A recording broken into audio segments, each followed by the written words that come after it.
हरे कृष्णा मित्रों, भगवान कहते हैं जो तप सत्कार मान और पूजा के लिए तथा अन्य किसी स्वार्थ के लिए भी स्वभाव से या पाखंड से किया जाता है वह अनिश्चित एवं क्षणिक फल वाला तप यहाँ राजस कहा गया है। यहाँ तपा के साथ यत पद का प्रयोग करने का क्या अभिप्राय है? यहाँ तपा के साथ यत पद का प्रयोग करके भगवान ने यह भाव दिखलाया है कि शास्त्रों में जितने भी व्रत उपवास और संयम आदि तपों के वर्णन हैं वे सभी तप यदि सत्कार मान और पूजा आदि के लिए किए जाते हैं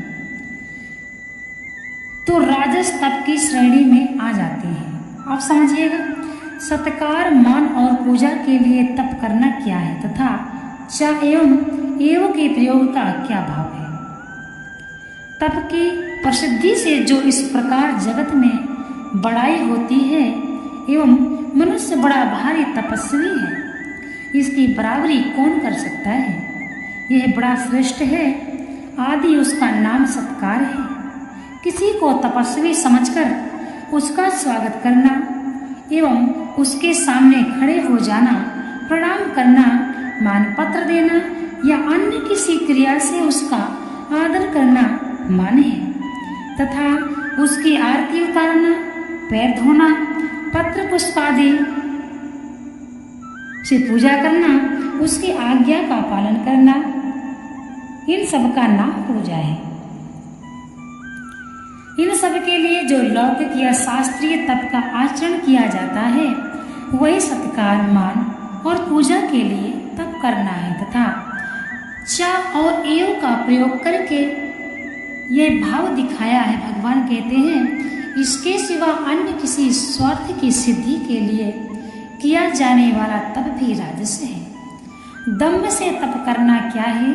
तप में वस्तुतः आस्था न होने पर भी लोगों को धोखा देकर किसी प्रकार का स्वार्थ सिद्ध करने के लिए तपस्वी का साश्वांग रचकर जो किसी लौकिक या शास्त्रीय तप का बाहर से दिखाने भर के लिए आचरण किया जाता है उसे दम्भ से तप करना कहते हैं। स्वार्थ सिद्धि के लिए किया जाने वाला जो तप दम्भ पूर्वक किया जाता है वही राजस एवं माना जाता है या केवल स्वार्थ के संबंध से ही राजस हो जाता है।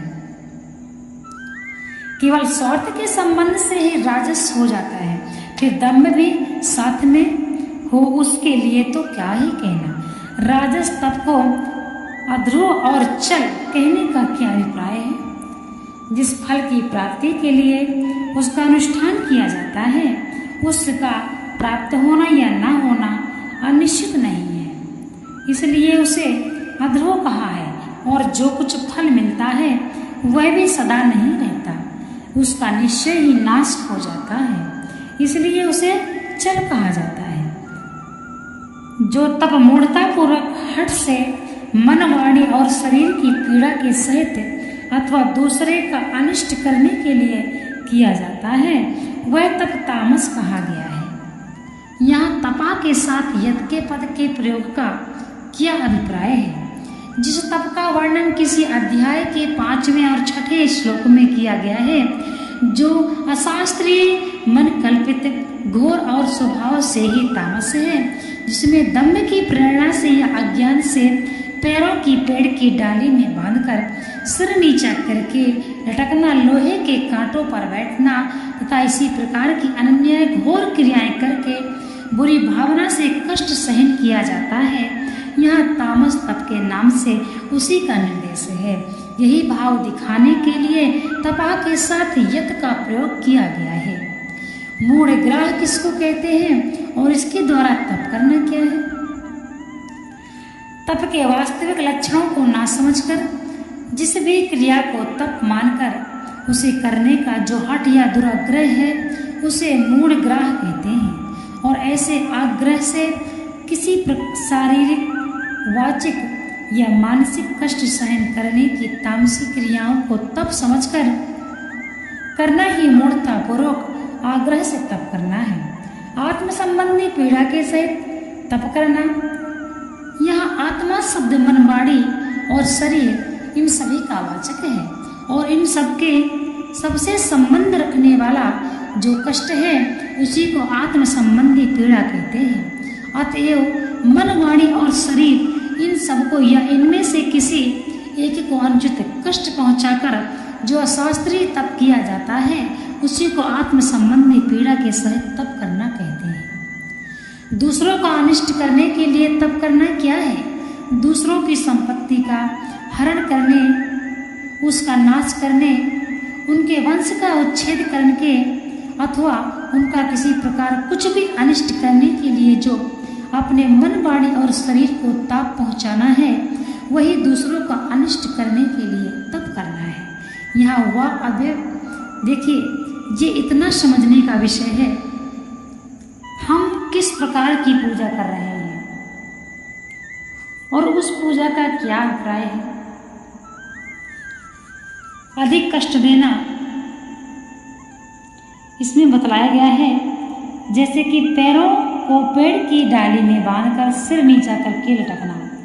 आपने देखा होगा बहुत से लोग अलग अलग तरीके से भगवान का भजन करते हैं।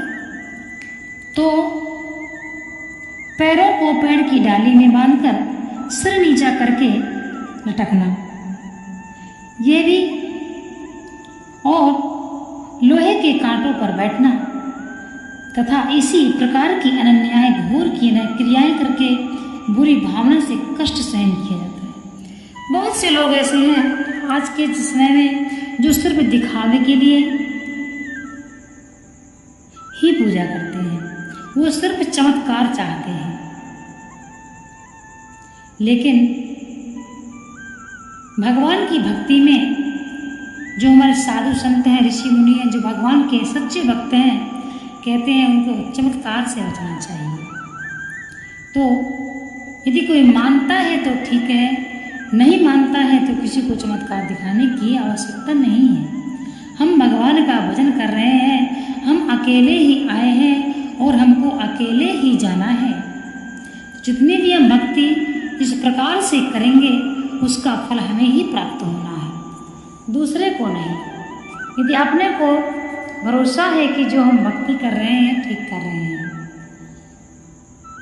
तो, लेकिन जो भी आप भगवान का भजन करते हैं, व्रत करते हैं, शास्त्रोक्त होना चाहिए। दम्भपूर्ण भक्ति जो करता है उससे भगवान हमेशा नाराज रहते हैं। भक्ति में भाव होना चाहिए, विनम्रता का भाव होना चाहिए और भगवान के प्रति विनम्रता का भाव होना चाहिए। हे प्रभु, ये सब कुछ तुम्हारा है, मैं क्या मेरा है जो मैं आपको हूँ, ऐसी भावना रखना चाहिए। हे प्रभु, मैं तो तुम्हें ही समर्पण हूँ, मेरा यहाँ कुछ नहीं है, सब कुछ आपका है। ऐसा भाव यदि पूजा में रहता है तब भगवान पूजा अवश्य ही स्वीकार करते हैं।